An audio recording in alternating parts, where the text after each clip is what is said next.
All right, so the last bit of information that I want to talk about uh, as far as probability is concerned is conditional probability and intersection of events. So just to kind of bring us up to speed, in lecture 24 we talked about just basic probability, right? The concept of probability. In lecture 25, we talked about the probability of the complement of an event as well as the probability of the union of two events. And the interpretation of that in terms of everyday language is that it's the probability that E or F occurs, right? So in the previous section, we talked about probability of E or F, which is the probability of E union F. Now we want to discuss the probability that E and F both occur, right? Probability of E intersect F. And what's odd is that we actually had to be able to compute this in order to be able to compute probability of E or F. But the examples that we were looking at always had fairly simple ways to compute probability of E and F. What we really want to do in this section is come up with a formula for computing probability of E intersect F. Okay. A full understanding of it, of probability V intersect F, requires an understanding of conditional probability. Okay. So let's talk about conditional probability. So the notation for conditional probability is this notation here. There's a probability of E and then a vertical line and then F. And the way that we read this is the probability of E given F. So this vertical line is read given, right? It's read given. So it's the probability of E given F. And what that means is that we're going to assume that F occurs, and then operating under the assumption that F definitely occurs, what's the probability that E occurs, right? So it's the probability that E occurs assuming that event F definitely does occur. So a couple kind of bookkeeping things, right? So this is not the probability of E over F, right? It's the probability of E given F. Probability of E given F is not equal to the probability of E divided by the probability of F. That's a mistake that students often make, and it's not true. It's also not the probability of E divided by F. This doesn't even make sense because E and F are both sets, and it doesn't make sense to divide two sets, right? So you can't. So this is like a completely meaningless thing anyway. Okay. So I know that this is confusing when you first hear it, but probability of E given F is just, it's the probability that E occurs if we know for a fact that F occurs, right? And at first glance, right, it kind of seems like, well, doesn't that just mean that E and F both occur? So probability of E given F is just the same thing as the probability of E and F. But that's not the case. They are similar concepts, but they're not quite the same. So here's the difference, okay? The probability of E and F is the probability that E and F both occur without any guarantee or prior knowledge that either one of them actually does occur. Probability of E given F, on the other hand, is the probability that E occurs if we know for a fact that F occurs. So we'll talk about it a little bit more as we move through this lecture, and hopefully you'll get a much more clear idea of the difference between probability of E and F and probability of E given F. All right, but let's take a look at some examples to help us understand the difference. Okay. So example 1 here says, suppose that you roll a fair six-sided die. Let E be the event that the number rolled is greater than or equal to 4. Let F be the event that the number rolled is even. So I'm actually going to write those things down, right? So I know that E is rolling greater than or equal to 4. So that would be 4, 5, or 6. F is rolling an even number, so that would be 2, 4, or 6. Okay, good. So now part A says, what's the probability that E occurs? Well, when you roll a fair six-sided die, there are 6 possible outcomes. 3 of them are outcomes that are also part of the event E, right? So E can occur 3 ways out of 6 total possibilities. You can simplify that to 1/2, right? Or you can change it into a decimal or to a percentage, right? So 0.5 is the probability that E occurs. What's the probability that F occurs? Well, again, when you roll a 6-sided die, there are 6 possible outcomes. F can occur in 3 ways. So the probability that F occurs is 3 out of 6, which is also 0.5. What's the probability of E intersect F? In other words, the probability that E and F both occur.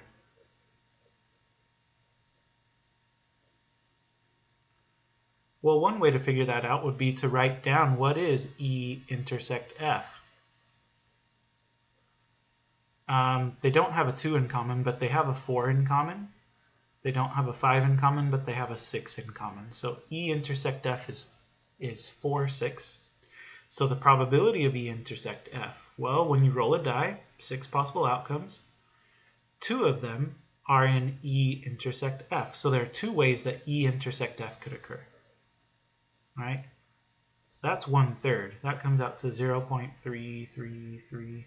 I'll say it's approximately because we rounded. Okay. Now, part D. What is the probability of E given F? Ooh, E given F. So, E given F. So we're going to assume that F occurs. We're going to assume that F occurs. So we know for a fact that this happens. Now, if this happens, what's the probability that E happens? Well, probability of E given F. If we know for a fact that F happens, then there are no longer 6 possibilities, right? There are only 3 possibilities.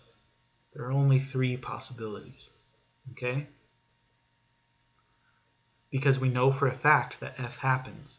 So the entire sample space is no longer available to us. Only F is available to us. Now within F, how many ways could E occur? Well, 2 is not part of E, but 4 is, and so is 6. So within F, there are 2 ways that E could happen.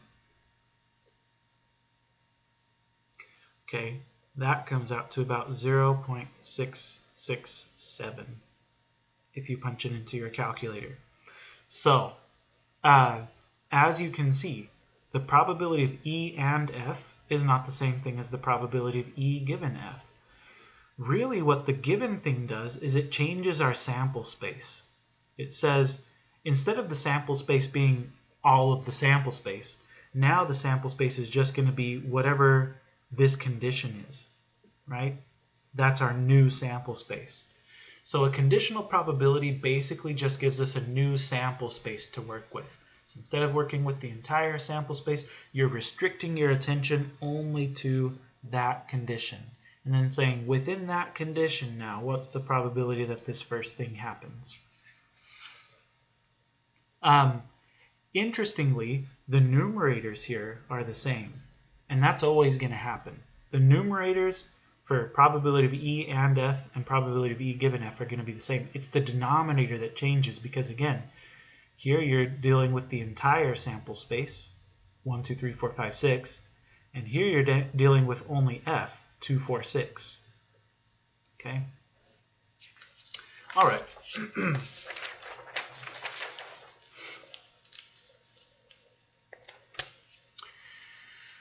So,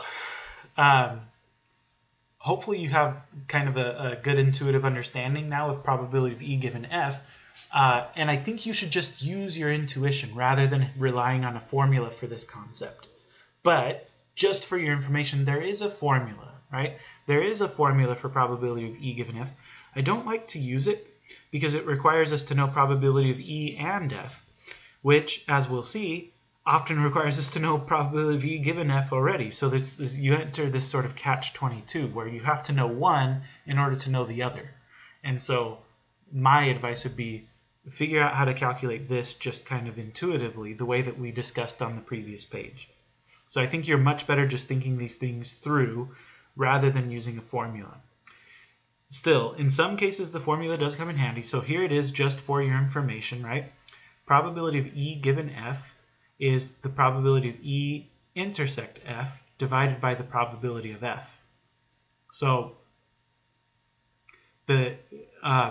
meanwhile, if you switch the order, so instead of looking at probability of E given F, you look at probability of F given E, the numerator is still the same. It's the probability of E intersect F, but the denominator now is probability of E instead of probability of F. So the moral of the story is you're going to divide by whatever that letter is, the probability of whatever that letter is. So the numerator is going to be the probability of this and that, and the denominator is going to be just the probability of that. Okay, so that's kind of the pattern. So let's walk through another set of examples. This one says, the following data represent the number of communication activities used by a random sample of teenagers in a given week. So communication activities being like, I guess, texting, sending an email, being on social media, actually calling on the phone, right? So there are all kinds of different communication activities that you could be involved in.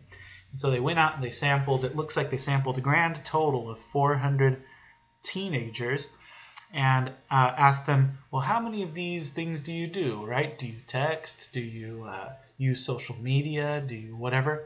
Some of them said, well, I don't do anything. I never talk to anyone, right? 42 of them, to be exact. They've stratified this by sex, male and female. Of course, there are people who identify as something other than male and female, and that's fine. But in this particular study, for whatever reason, this is just how they stratified it.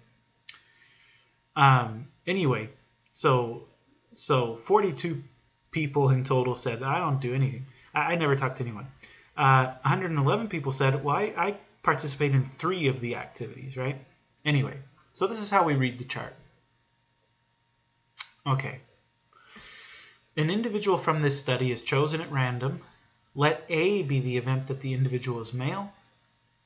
Let B be the event that the individual does 3 activities. Okay. So part A says, compute the probability of A. In other words, compute the probability that the individual is male. So you randomly select somebody from this study. There were 200 men in the study, 200 women in the study, 400 people in total, right? So if you randomly select somebody from this study, 200 of them were male, so the probability that you select a male is 200 out of 400, right?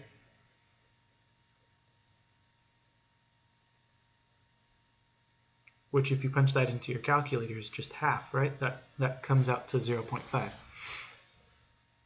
Okay. Probability, we want to compute probability of A given B. This is the probability that the individual is male, given that they did 3 activities. So if you randomly select somebody from this survey, and you know that the person you selected participated in 3 activities, what's the probability that they're male? So in other words, you're restricting yourself just to this column. And we're saying, okay, out of this column, what's the probability of choosing a man? And it would be 40 out of 111, right?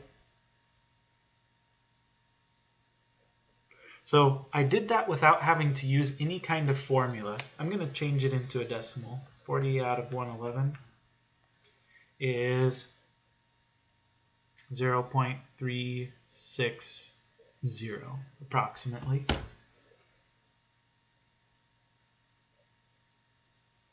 Okay, so I did that without having to use any kind of formula. If I wanted to use the formula, then what I would have to do is compute probability of A given B. The formula says that this is the probability of A intersect B divided by probability of B, right? So I could look back at the chart and I could say, all right, well, probability that they're A is male, B is 3 activities. So the probability that they're male and that they do 3 activities is 40. 40 out of 400, right? So it'd be 40 out of 400 divided by probability of B. This is the probability. B is that they do 3 activities. So the probability that someone in this entire survey does 3 activities is 111 out of 400. And if you remember how to divide fractions, right? We've got a fraction divided by another fraction. And if you remember how to divide fractions, what you end up doing is flipping and multiplying, right?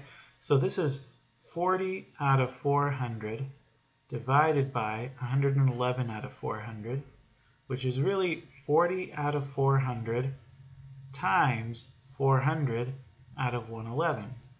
And then if you remember with fractions, you can cross cancel like that.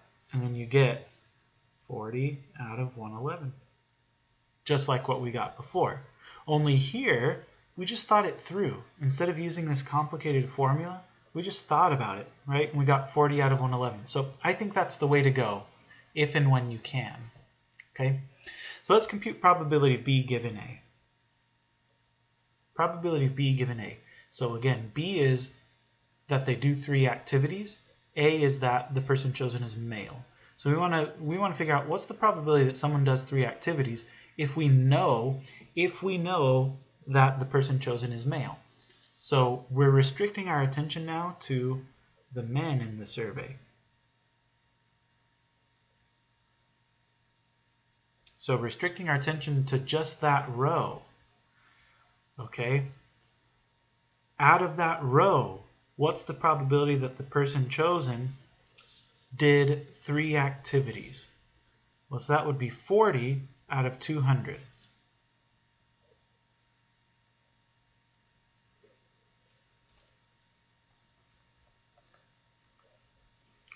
So that's 0.2.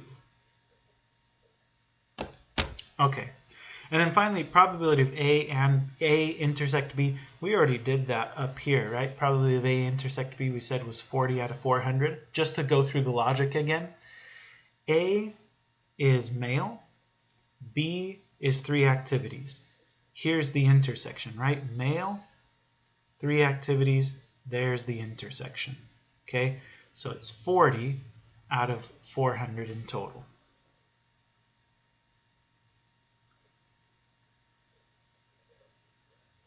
Okay.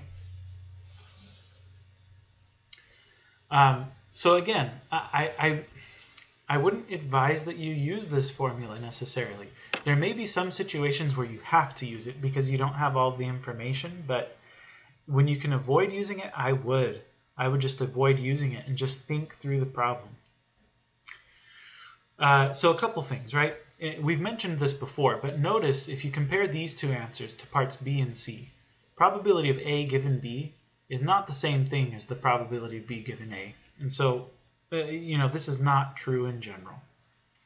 Another thing that the previous example illustrates is that what probability of E given F does, essentially, is restrict our attention to only a subset of the population. And I've said this now a couple of times, but let me just reiterate it. Let me just say it one more time, right? So, in other words, if S is your sample space, let's say that S is your sample space and that E and F are both events within your sample space.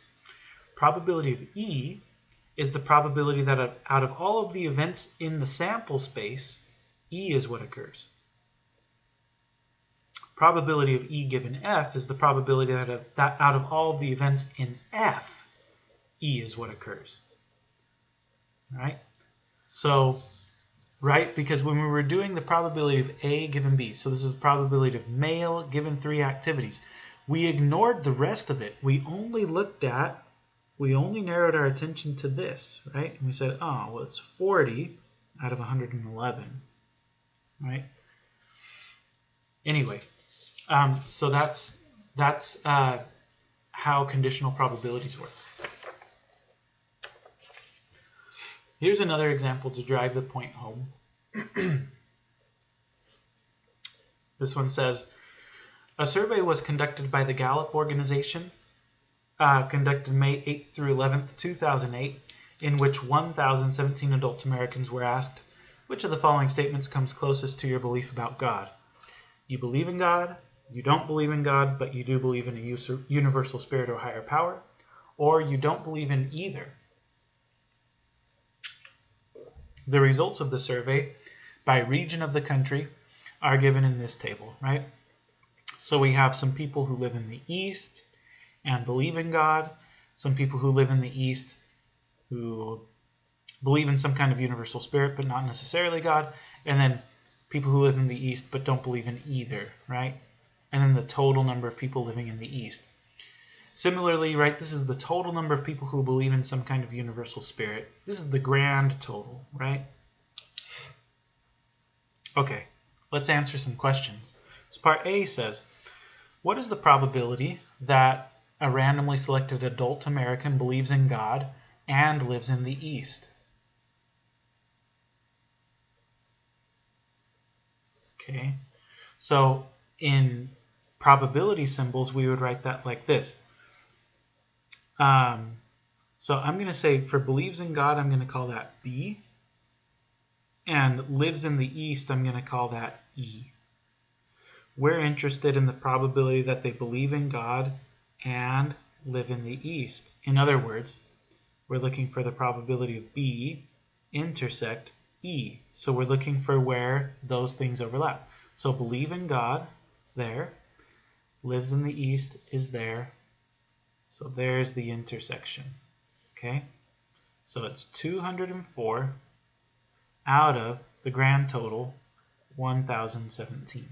I'm going to change that into a decimal.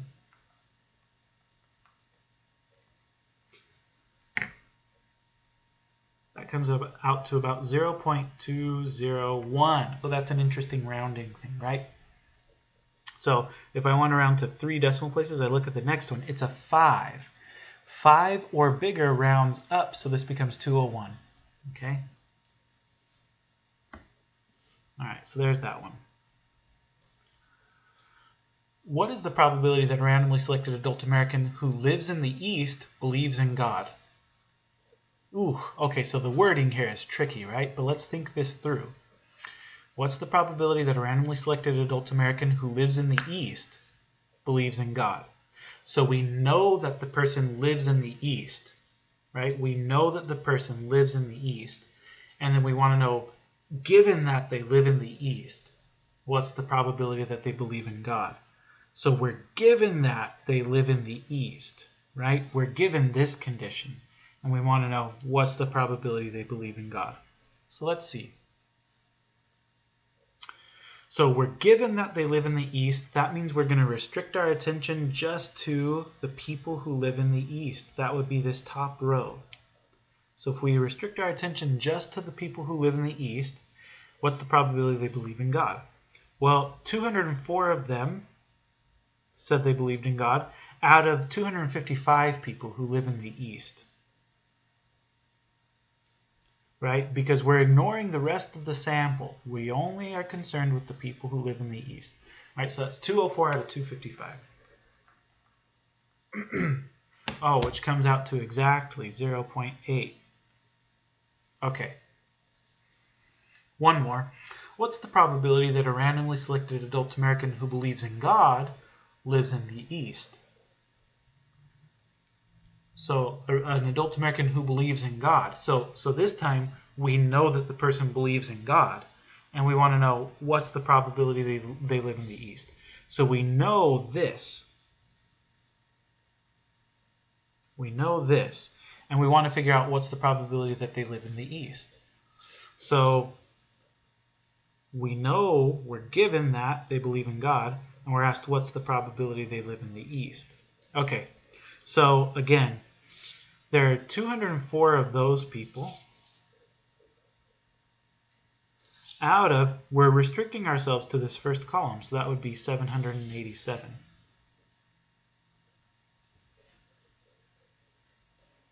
So 204 out of 787. That comes out to about 0.259. Okay? So that's that. And again, This isn't saying that only 25% of people who live in the East believe in God. On the contrary, 80% of people who live in the East believe in God, right? This is just saying that if you believe in God, then there's a 25% chance that a 25.9% chance that you live in the East. But that's not really all that useful, because it looks like, if you look at the numbers, right, it looks like there are pretty equal amounts of people who live in each of the different regions. So, and since there are 4 regions, it's like about 25% in each of these categories anyway. So this isn't really like all that enlightening, right? But so that's that. Hopefully you understand pretty well how conditional probabilities work. So now we're going to talk about the probability of the intersection of 2 events. Because really the probability of the intersection of 2 events is a pretty simple concept once you understand conditional probabilities, okay? So here's how it works. The probability that 2 events E and F both occur is probability of E intersect F, and it's the probability of E times the probability of F given E.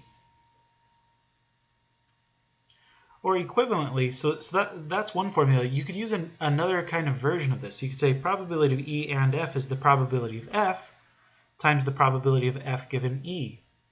And you may wonder, well, where do those formulas come from? Well, they come from solving for the probability of E intersect F in the conditional probability formulas. So I'm going to take you back to those, right? We had, remember, we had a formula for probability of F given E, and we had a formula for probability of E given F. If I wanted to solve, let's say I wanted to solve this top equation for probability of E intersect F, then I would multiply both sides of the equation by probability of F to clear that fraction, and I would get probability of F times probability of E given F equals probability of E intersect F. If I solved this one for the probability of E intersect F, I would have to multiply both sides by the probability of E, and I would get probability of E times probability of F given E equals probability of E intersect F. Anyway, so that's where the formulas come from. But just notice the pattern here, right? The probability that E and F both occur is the probability that E occurs times the probability that F occurs, given that E has already occurred, right? So that's the little trick. That's why you have to understand conditional probabilities in order to be able to properly calculate these things. So let me give you an example. Actually, 3 examples, right? So example 4 here says the probability that a speeding driver gets pulled over is 0.8. The probability that a driver gets a ticket, given that he or she is pulled over, is 0.9. What is the probability that a randomly selected driver who is speeding gets pulled over and gets a ticket?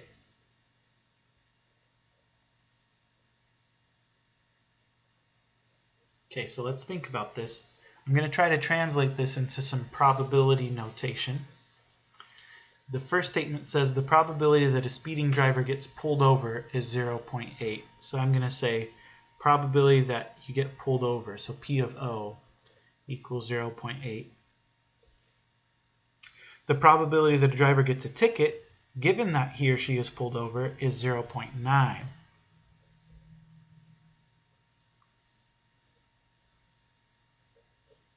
So I'm going to call that, this is the probability that a driver gets a ticket, so T for ticket, given that they're pulled over, right? Given that they're pulled over, that's 0.9. And then we're asked, what is the probability that a randomly selected driver who is speeding gets pulled over and gets a ticket? So we want the probability that they get pulled over and that they get a ticket. In other words, That's the probability of O intersect T.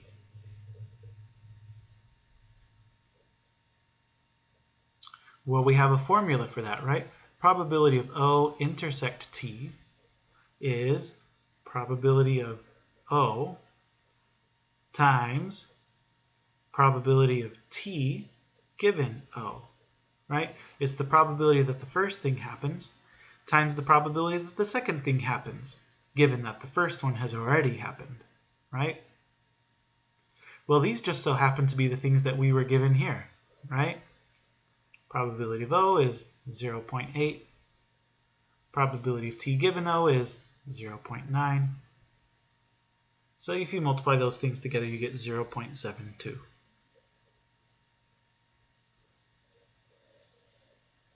Okay. That's not very likely, is it? A lot of people speed, but 72% of speeders aren't getting pulled over, that's for sure. These must be people who are speeding kind of egregiously. They're going like 40 over the speed limit or something. Anyway, let's look at the next one. It says, assume that for your literature final, your professor has written questions on 10 assigned readings on cards, and you are to randomly select 2 cards and write an essay on each. If you have read 8 of the 10 readings, what is your probability of getting 2 questions that you can answer? We will assume that if you've done the reading, then you can answer the question about the reading. Otherwise, you can't answer the question. Okay? All right. So I guess a better way to ask the question would just be, what's the probability that you choose 2 cards for which you've done the reading? Okay?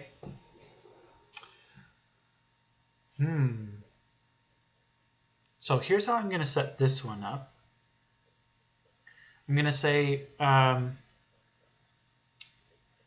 so here's how I'll say it. We want to be able to answer the first question. So I'm going to call that A1 for the first question.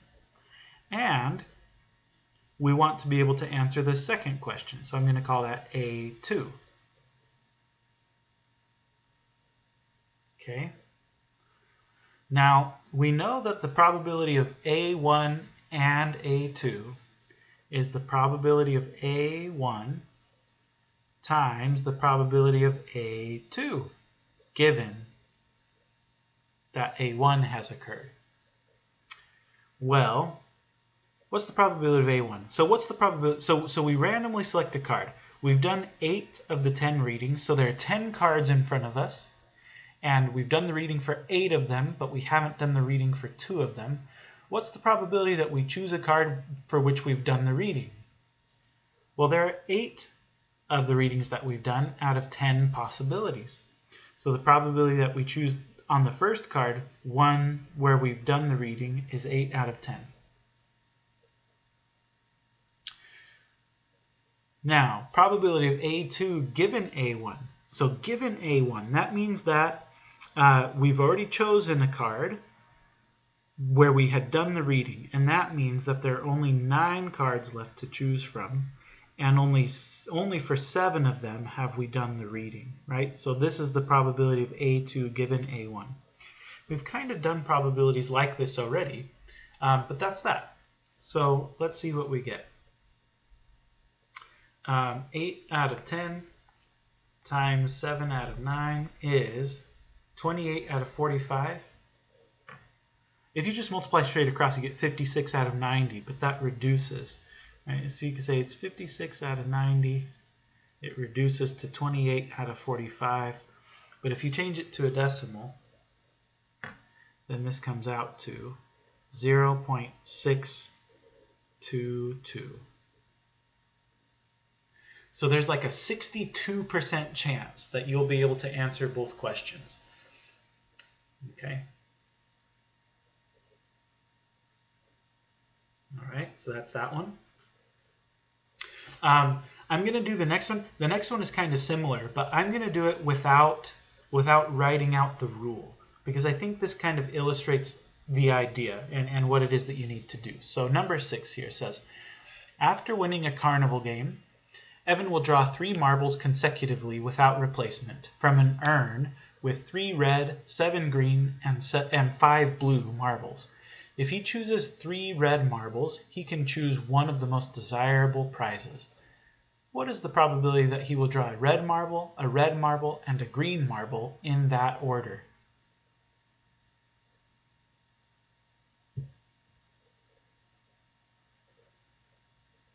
Okay, so I'm going to do this using kind of a, like this example kind of showed us that it's almost like a slot diagram type of problem, right?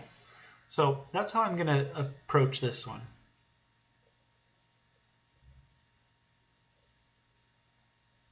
Right, the first slot will represent, first marble,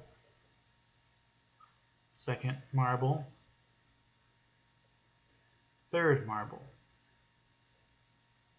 Okay, so he goes to select his first marble, and we want that marble to be a red marble. So how many total possibilities are there? Well, 3 plus 7 plus 15, there are 15 marbles in total.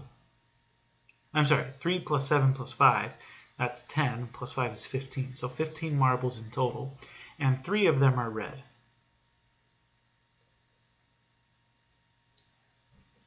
Okay, so that takes care of this first one. We want the second marble to also be red, but we've already chosen one, so there are only 2 red marbles left in the urn, and there are only 14 marbles altogether left. So there are 2 red marbles left and 14 marbles altogether left. Okay, for the second one. That takes care of the second marble. And then for the third marble, we want the third marble to be green. Well, how many green marbles are there? There's 7. And so far I've chosen a red and a red. So all 7 of the green marbles are still in the urn. And in total there are 13 marbles left over in the urn because I've already chosen 2 here. Okay, so if you multiply straight across, you get 6 times 7 is 42. Oh, I can't do that in my head. 15 times 14 times 13 is 2,730. 42 out of 2,730. Ooh, that actually does reduce to 1 out of 65. If you want to change it to a decimal, though, that comes out to about 0.015. So there's like a 1.5% chance of him drawing those particular marbles. Of course, this was kind of like an anticlimactic problem because we want him to choose 3 marbles, don't we? Because if he chooses 3 red marbles, then he gets to choose the most desirable prize. So I'm just curious, what would that be? I mean, that would be 3 out of 15 times 2 out of 14 times 1 out of 13 instead of 7 out of 13. So how does that change things? We would get 6 out of 15 times 14 times 13. That's 0.002. So that's a really small probability, right, that happens. So this is if he draws. So he draws 3 red marbles. That's the probability that he draws 3 red marbles. So not very likely, right? That's less than a 1% chance. That's like 0.2 of 1%, which isn't great. But anyway, so that's that. That's how conditional probabilities and intersection of events work.